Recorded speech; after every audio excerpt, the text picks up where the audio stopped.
हाजत में रखा गया था, कोर्ट में पेशी के लिए रखा गया था, लेकिन बाथरूम की दीवार फांदकर ये 17 के 17 कैदी फरार हो गए हैं।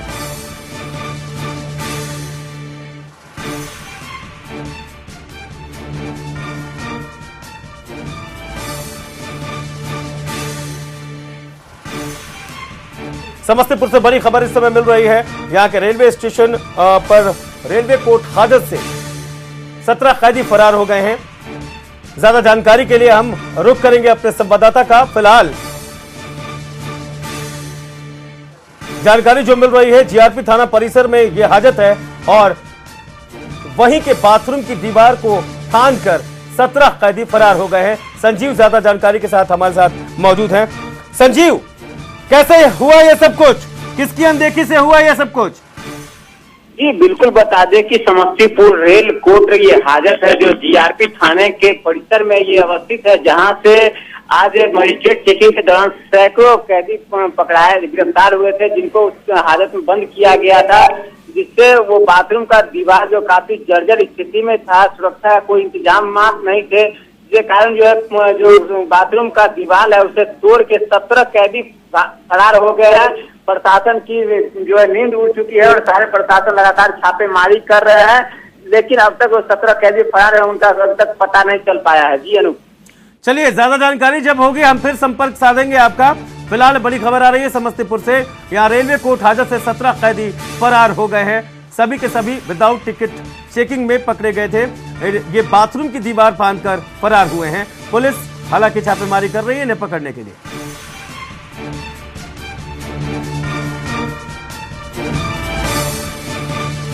Education, health, agriculture, hotel, micro finance, real estate, tea garden, सर्वत्र सामाजिक उन्नयन में अंशीदार विश्वामित्र इंडिया परिवार हर कदम विश्वास के साथ।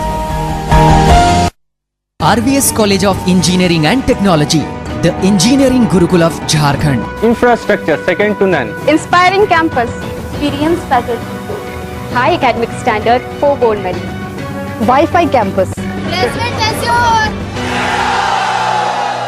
Registration started. Please contact ग्रोमेड AD vitamin baby oil and baby soap आपके बच्चों के संपूर्ण शारीरिक विकास के लिए। खरीदने के पहले ग्रोमेड देकर ही खरीदे, नकारा सेल्स।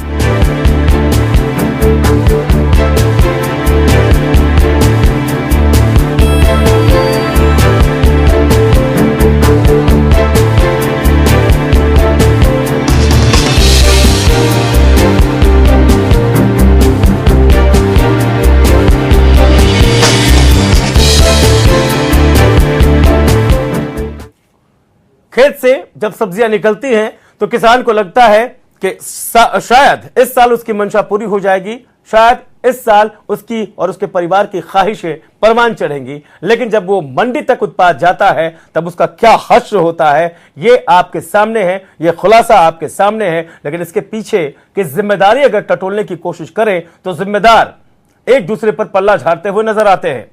जाहिर सी बात है, एक छोटी सी व्यवस्था ही सही, अप्रत्यक्ष व्यवस्था ही सही थी जरूर बाजार समिति के नाम से, ताकि कम से कम एक दिन एक उत्पाद अलग अलग गद्दियों पर एक ही रेट में बिकते थे। लेकिन उस व्यवस्था को ध्वस्त कर दिया गया। सोच क्या थी, विजन क्या था, यह किसी को नहीं मालूम। लेकिन आज जो उसका परिणाम देखने को मिल रहा है वो ये है कि मंडी में अराजक स्थिति है। हमारे पास उत्पाद है, हमारे पास जमाखोरों के गोदाम में सब्जियां पड़ी हैं, कोल्ड स्टोरेज में सब्जियां पड़ी हैं, लेकिन मार्केट में बिचौलियों के हिसाब से पहुंचती है, ताकि कब ज्यादा छोड़ा जाए कब कम छोड़ा जाए ये तय बिचौलिए करते हैं। यानी कि सरकार ने सब कुछ बिचौलियों के ऊपर छोड़ रखा है। ऐसा कब तक चलेगा? क्या एक सिस्टम अब भी नहीं बनेगा? सिस्टम नहीं बनेगा तो इससे भी और भयावह स्थिति हो सकती है।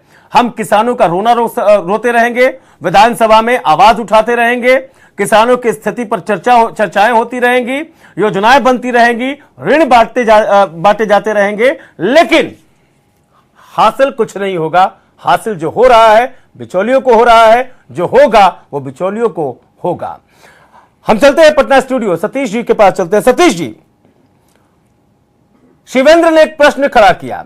उन्होंने कहा कि आपको अगर टैक्स हटाना था हटा देते, या फिर जो मौजूदा व्यवस्था थी, तत्कालीन व्यवस्था थी बाजार समिति की, उसके सिस्टम में फेरबदल करके उसको डिसिप्लिनरी तहत उसको एक डिसिप्लिन वे में एक व्यवस्था कायम करने की जरूरत थी, ताकि किसानों का माल उसमें एक सुसज्जित तरीके से बिके, एक सिस्टमेटिक तरीके से बिके, ताकि एक मूल्य निर्धारण का तरीका होता, किसान को लगता कि हां मैं इतना इसकी कीमत रखूंगा, तब जाकर आम आदमी की थाली तक पहुंचते पहुंचते ये इतने कीमत में बिकेगा। आम आदमी की पकड़ में भी सारी सब्जियां होती, सारे फल होते। ऐसा क्यों हो गया सतीश जी?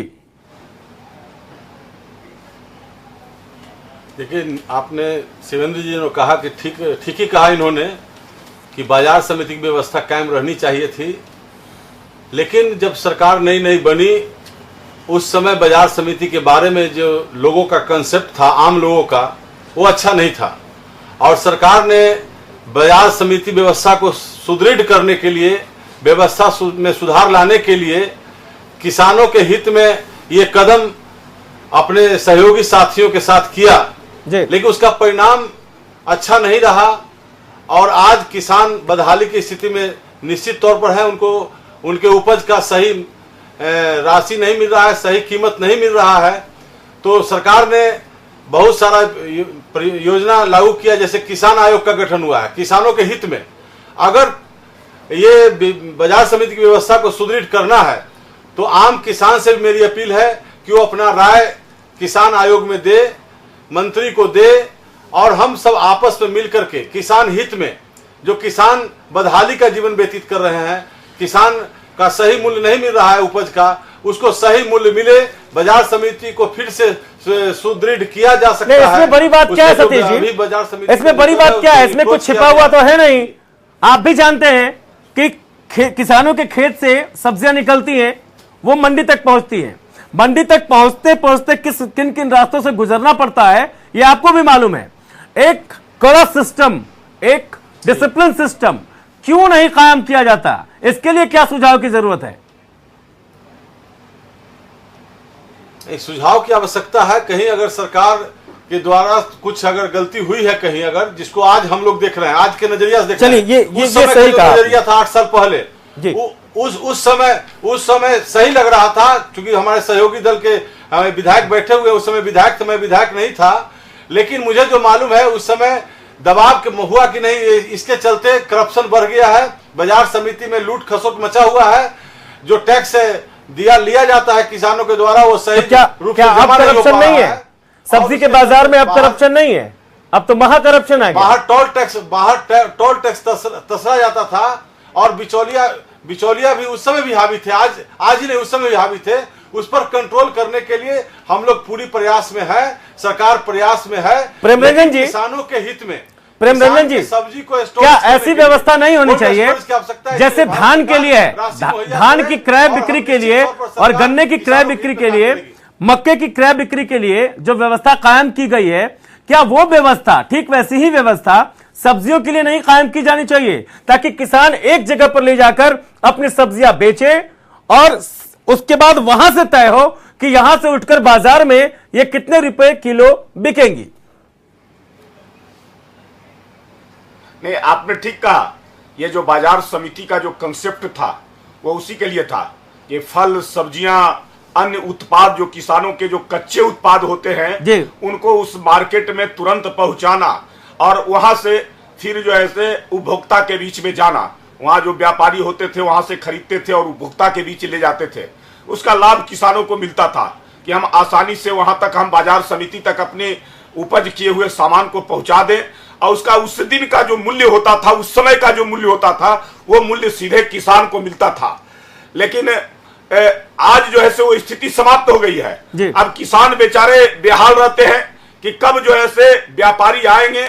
व्यापारी भी जो है ऐसे आते हैं, उनको देखते हैं कि अगर किसान की जरूरत है, आवश्यकता है, तो औने पौने सस्ते दाम पर उनसे खरीदते हैं, जिससे किसान को नुकसान होता है। जो लागत मूल्य लगता है, जो मेहनत लगता है, वो पूरा नहीं हो पाता है। मैं आज फिर से सरकार से मांग करना चाहता हूं कि आज जो है जरूरत है, जब तक देखिए किसान, जब तक विकास का आधार किसान है और किसानों के चेहरे पर खुशहाली नहीं आएगी, तब तक विकास संभव नहीं है। राज्य का विकास या देश का विकास किसानों के बलबूते पर ही हम जो है उसकी हम तय कर सकते हैं। शिवेंद्र, एक्चुअली क्या होना चाहिए? मार्केट में आप रहते हैं, आप मंडी संभालते हैं, एक्चुअली होना क्या चाहिए ताकि जो एक आम आदमी की जेब से पैसा निकल रहा है वो पैसा किसान तक पहुंचे और आम आदमी तक सब्जियां सस्ती दरों पर पहुंचे, एक उचित कीमत पर पहुंचे? एक्चुअली क्या होना क्या चाहिए सिस्टम?